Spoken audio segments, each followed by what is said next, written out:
David Miliband, great to have you back. Yeah, thanks for having me. You just got back from Ukraine, so I guess I really should start with that. And not Kiev. You were actually Odessa, you were Kherson, you were a lot of places not far from the fighting. What are the things that surprised you coming away from Well, I went to southern Ukraine, southeastern Ukraine, precisely to see whether the macro narrative that the war's taken a turn, that Russia's on the back foot, that Ukrainian tactics are working. I went precisely to see, well, what's it like down in the guts of the country? And as you say, I went along the south from Odessa to Mykolaiv, big city now, 450,000 people. Biggest problem, rents are going up very fast, interesting. But also into Kherson Oblast, quite close to the front line. Rents because a whole bunch of people from occupied southeast Ukraine have moved to Mykolaiv. So the IDPs, the internally displaced people, when we're providing services to them, the biggest question they've got is, how am I going to pay my rent?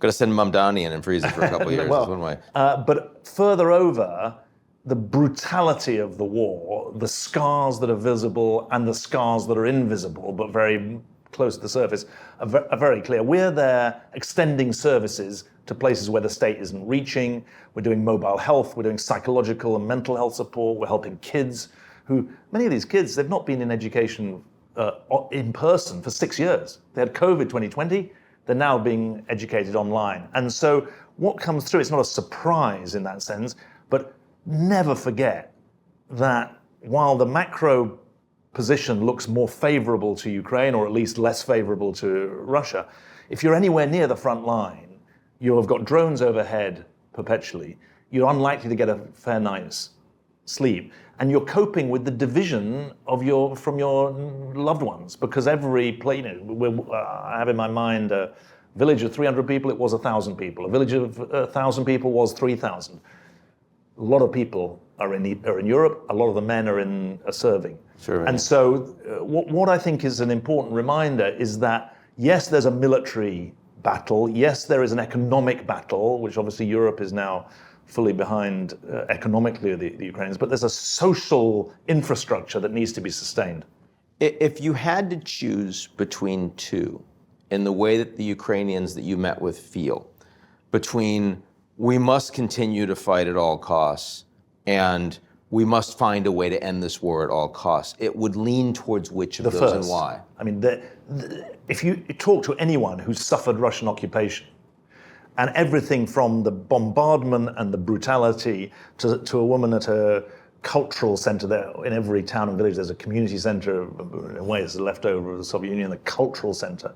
She took me up to see Ukrainian costumes, and she said the soldiers, they mocked us for these costumes. They paraded around mocking us.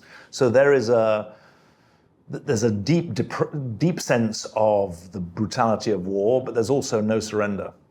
And you and I in the States do see a change in narrative, do see this, the Ukrainians are standing up, they've got the cards. Is that feeling of we're actually doing better, does that mean anything? Not yet. Not if you've got a drone overhead. Yeah. Not if you've not seen your daughter and your grandson because they're refugees in Europe. Not because it's really a long, long haul. And interestingly, the services of ours that are in greatest demand are mental health services. Just people said very openly, it's a taboo before the war, we need it now.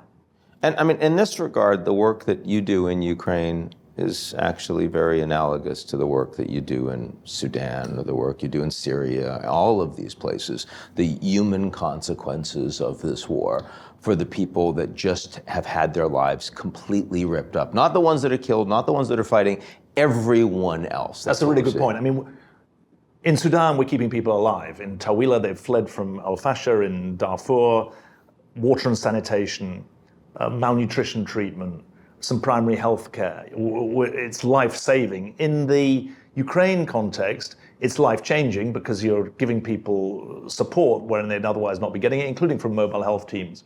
But there are parallels there. The kids who have lost their parents and are being fostered and are being supported, if you're in Sudan or if you're in Ukraine, you've lost your parents. And so I think that our point is always the Ukraine case is an unusual one because most wars are within states, not between states these days.